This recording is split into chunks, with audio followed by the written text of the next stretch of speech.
जलते हुए शहर, पसीने में लोग, सूखी जमीन और तेज धूप। क्या आपने महसूस किया है हर साल गर्मी पहले से ज़्यादा खतरनाक 40 डिग्री सेल्सियस असामान्य तापमान माना जाता था। आज 45 से 50 डिग्री सेल्सियस के बीच में कई शहरों में ये आम तापमान माना गया है। क्या है इसका मुख्य कारण? सवाल सिर्फ इतना नहीं कि इंडिया में गर्मी क्यों हो रही है, सवाल ये है कि आखिर इंडिया बर्निंग क्यों बनता जा रहा है। Why India is burning? एक सच जो सबको जानना जरूरी है।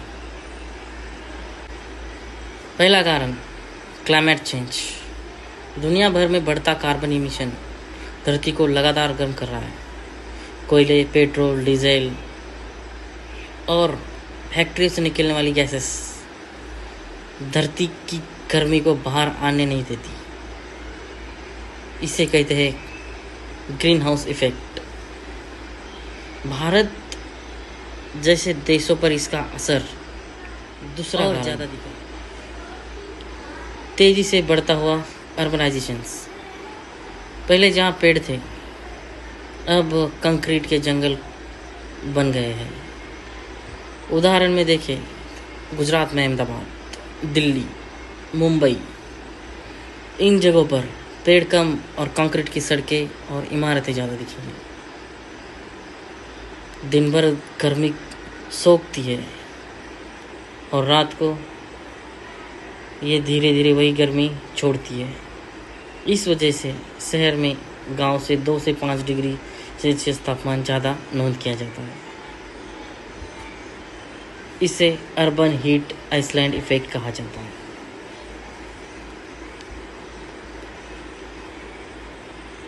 सूखी नदियाँ, पानी की कमी। इसका तीसरा कारण, पानी और बारिश का बदलता चक्र। कम बारिश, सूखी ज़मीन और तेज़ी से गर्म होती धरती। जब मिट्टी में नमी नहीं रहती है तो तापमान और तेज़ी से बढ़ता है। अब एक और बड़ा खतरा सामने है, अल नीनो का। पैसिफिक ओशियन का तापमान बढ़ने से पूरी दुनिया का मौसम बिगड़ता है। भारत में इसका असर होता है ज़्यादा हीट वेव और कमज़ोर मानसून पे असर दिखता है। लेकिन सबसे ज़्यादा असर इसका किस पर पड़ता है?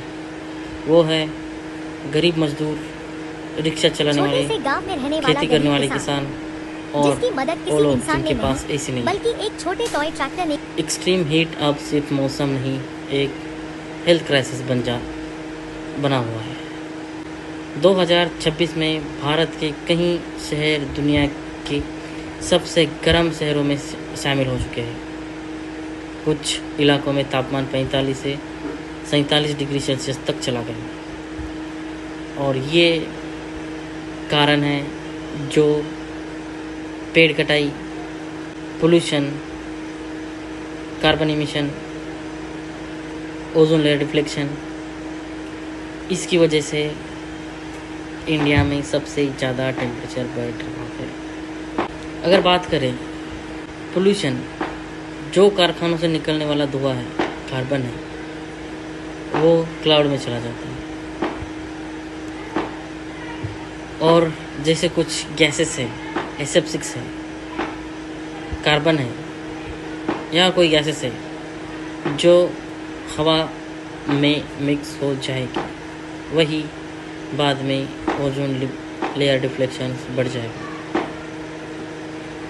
इसकी वजह से सूरज से जो आने वाली अल्ट्रावायलेट किरणें हैं वो सीधे रिफ्लेक्ट होने की वजह से ना होकर डायरेक्ट ज़मीन पर आती है और ज़मीन पर ना पेड़ होने की वजह से वो ठंडी छाँव ले पाते हैं और ना ही रिफ्लेक्ट हो पाती है।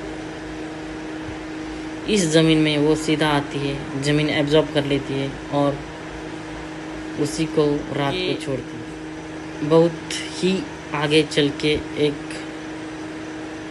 पर्यावरण को बदलने का संकेत है। आज 2026 में इसकी ऐसी हालत है, कई जिलों में, कई राज्यों में टेम्परेचर 46-47 तक चला गया है, वो भी अप्रैल महीने में। मई महीना अभी 26 है, तो अगले 4 साल बाद ये टेम्परेचर 50-55 डिग्री सेल्सियस तक भी बढ़ सकता है। इसका असर यही है, अल नीनो का इम्पैक्ट हो सकता है। ज़मीन के अंदर जो पानी जाना चाहिए था, ग्राउंड अंडर वाटर, वो कम है, कई जगह नहीं रहता है। इसकी वजह से जो ज़मीन हीट एब्जॉर्ब करती है वो रिफ्लेक्ट करती है और वहाँ पे ज़मीन गर्म रहती है।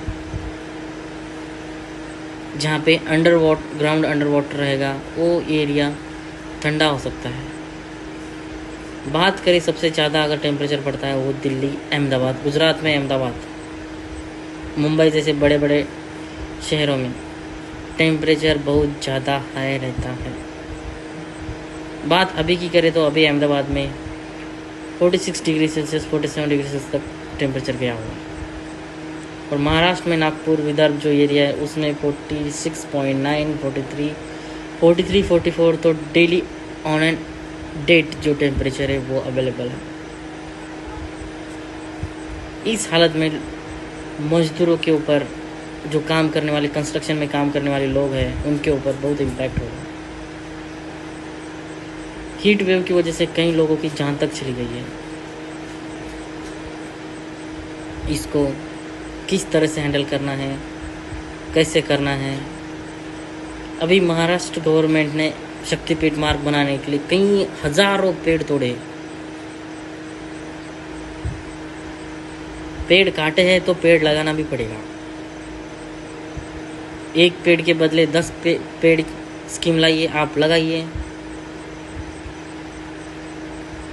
ये आगे चल के सबके लिए अच्छा रहेगा। रोड बना के छोड़ना, जैसे अभी हालात दुबई के हैं, तो दुबई में इतना टेम्परेचर बढ़ता है, वहाँ पे लोग एसी का जो एक आउटडोर यूनिट रहता है उससे हीट एग्जॉस्ट की जाती है, बाहर फेंकी जाती है। तो बड़ी बड़ी इमारतों में कितना सारा टेम्परेचर है वो बाहर फेंका जाता है, हीट बाहर फेंकी जाती है। तो दुबई का भी वही हाल है। इंडिया का भी अगर वही हाल नहीं करना है तो पेड़ लगाए, पेड़ ना काटे, कारखानों का पानी नदियों में ना छोड़े, उसको प्रॉपर्ली कहीं डिकम्पोज करे। कुछ भी केमिकल होता है जो कारखानों से निकलने वाला, जब तक ये नहीं होगा, प्लास्टिक जो है, प्लास्टिक पोल्यूशन है, उसको सही से डिस्पोजल करना है। जब तक ये सही से नहीं होगा तब तक